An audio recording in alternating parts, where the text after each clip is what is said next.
What's going on, guys? And E3 2015 is now officially over, and that means we have a pretty good idea of what's being released over the coming few months, like 2015 into 2016.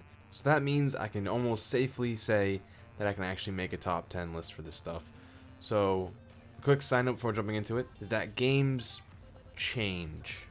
They'll be canceled, they'll be delayed, they'll be completely scrapped and redone. Not really in most cases, but it can happen. But with that in mind, let's get on with the top 10 list. Also, all the trailers are linked down below if you want to see the complete thing with sound and all. And of course, the link corresponds with the number that is it. Kicking it off at number 10, we have Just Cause 3. If you haven't played Just Cause 2, I'll sum it up for you. It's just a lot of explosions. Open world, in fact, extremely massive open world. It's probably one of the biggest open world maps that gaming has pretty much ever seen. I haven't played it in a long time, but from my memories of it, I just remember it being massive. Because you can get into a plane, you can fly across the entire map, and it will take a good amount of time. Also, there's some regions you would never go to, and you just have that feeling of the unknown of going to it. You just forget about it. You're just like, oh yeah, I haven't been there in such a long time. I remember it looking like this, and that's just a great feeling. The story wasn't too great, but still, the gameplay and everything you could do in it was just plain flat out fun. At number 9, we have Dark Souls 3. Even though people haven't played Dark Souls, we all know what it is. It's hard. That's the point of it. It's challenging. I like a good challenge. Games back then were very challenging, and Dark Souls is the game that's leading that front right now. It is just a life-changing experience. Whether it's good or bad, you might break a couple things along the way. You might have like $200 worth of damage through controllers, TV, emotional damage. You can't really price that, so we're gonna say like maybe like $500 worth of damage. So the way I'm talking about it doesn't sound very positive, but it is pretty positive. The gameplay looks amazing, and of course the trailer, even though it's cinematic, it's really epic. It's an epic trailer. 99% of the time means epic game. Not really, but still.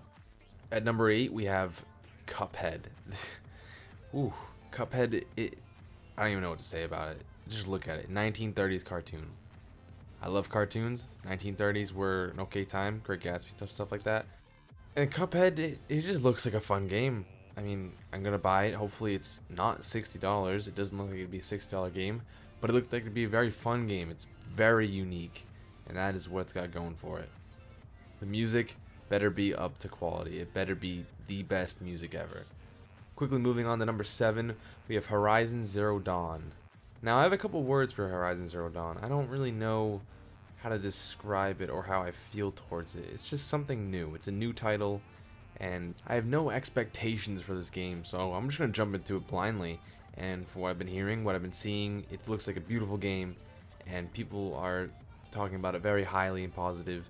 If the gameplay that they showed is actually in-game, I like that way. The zero HUD, you barely have anything to see on the screen. It's just you and nature. I mean, there better be some story aspect to it, but then again, hunting and just going around killing stuff. Open world is just taking over the market. Open world's great. Horizon Zero Dawn will definitely capitalize on that. At number 6, we have No Man's Sky, PlayStation 4 exclusive, but nonetheless a great game you have to admire. No Man's Sky, a space/planet exploration game where I don't know the actual things that you can do in it. All I know is that it is extremely large. It generates a bunch of planets for you to go down to. So the world, kind of air quotes around world, I guess, the server, I don't know how to explain it, that you play on, it's endless. It goes on forever. It's like a Minecraft thing. You can keep walking in one direction and you will always keep going. That makes sense. Yeah. It keeps generating new planets for you to go see, and you can colonize it. And of course, there's dinosaurs. Can't go wrong with dinosaurs. That's 2 games on here already that have dinosaurs in it. One's robotic, one's actually real, but still dinosaurs. At number 5, we have The Last Guardian. Now this one kind of hits close to home for me. Built or made by Team Ico. If you don't know who they are, they made Ico, and they also made Shadow of the Colossus. Shadow of the Colossus is one of my favorite games of all time.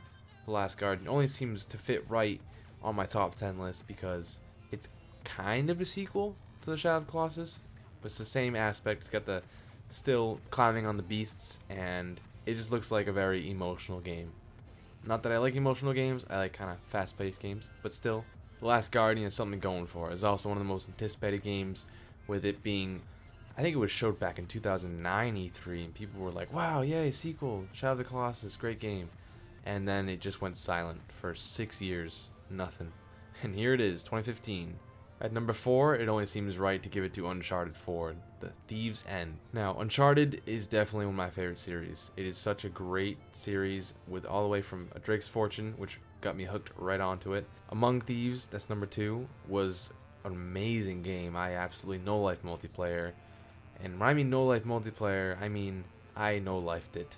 Pretty much worse than all Call of Duties I've ever played. That's a story for another time. I don't want to go into it. It's a very, very long story. Naughty Dog is a great company. Again, I'm going to say like favoritism here. One of my favorite. They designed The Last of Us, one of the best games of 2013, if that was it, or 2014. Kind of mixing up my years now. And they're just great at storytelling, and I love a good story. Also, the gameplay can't get any better.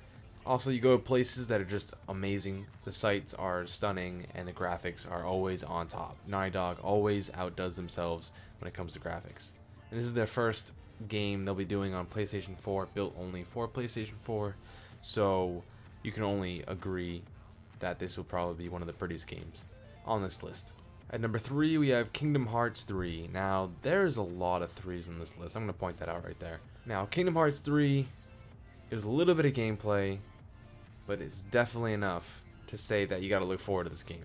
Do I think it's coming out in 2015? No, absolutely not. 2016, that's generous. 2017, I honestly wouldn't doubt it. And that's breaking the laws here. So that almost kind of deletes it off the list. But I have to kind of give it to it because you could be surprised. A lot of things have happened in this E3 that were surprising. So maybe Kingdom Hearts 3 will come out late 2016. I'm only praying, crossing my fingers, but probably won't. Either way, Kingdom Hearts 1 and 2, great games. And with Star Wars under Disney's name, you can only expect lightsaber keyblades. Don't know if that's true. Don't think it is. But I can only wish. At number 2, we have Battlefront 3. We're just playing Battlefront. Either way, it's the third one in the series, if you're continuing with the series. And this is just amazing. I've watched the trailer so many times. And the gameplay is so beautiful. I'm speechless. I'm just gonna have it play out here for like 3 seconds. Before giving you my number 1 pick, it's kind of obvious by now. I shouldn't even say it, but I'm gonna say for all you Call of Duty fans, I guess, Black Ops 3, A Minute for Zombies. That's not a top 10 nominee at all. You got Final Fantasy VII Reboot. Don't know if that's coming out this next year. There's Ratchet and Clank. That was quickly shown. Not a lot of people looked at it. Mario Maker, Nintendo. I mean, Mario. So yeah. Sports games, EA. EA is an awful company, but still. FIFA, love FIFA. It's not any better than these games at all whatsoever. It's just the same thing. Better quality, better gameplay. The goalie can do more things. Can pass a little bit differently. The fields look a little bit nicer. There's weather. Yeah, it's all that good stuff. That's kind of like an honorable mentions type section right there. Another game that would pretty much be at like 11 on this list would be Unraveled. Unraveled, it's just adorable. I can't say much else about it. It's adorable. The art style is great. The concept is new. You're like a ball of yarn that's a cat, and you use it and you swing around. It's like Little Big Planet. If you like Little Big Planet, I guess you're gonna love this game, even though it's by a completely different company. And for number 1, we have obvious Fallout 4. There's no words that need to be backed up by this. It's Fallout 4. I mean, come on. Fallout 3, Game of the Year. Skyrim, even though it's not a Fallout game, it's made by Bethesda. And that was 4 years ago, Skyrim was. And Fallout 3 was 2008. Like, damn. On top of that, it's coming out actually in 2015, which is the greatest news anyone's heard all year. I don't really need to even talk about Fallout 4 anymore. There's just so many good things to say about the series. That's it for my top 10 games to look forward to 2015-2016. And I'm trying to think of an outro to say. There's nothing else for me to say. If you have any games that you think I missed, if you disagree with any placements on this list, be sure to comment down below and tell me what your thoughts are. And tell me why it's better. I mean, I probably will agree with you. Around the top 5s like 5-1, that's where it kind of starts getting down to personal preference. I mean, sometimes I'd pick Battlefront 3 over Fallout 4. Sometimes I'll pick Uncharted 4 over Kingdom Hearts 3. Even The Last Guardian can work its way up.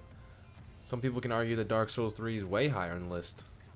But either way, they're all on the list, so let's all be happy.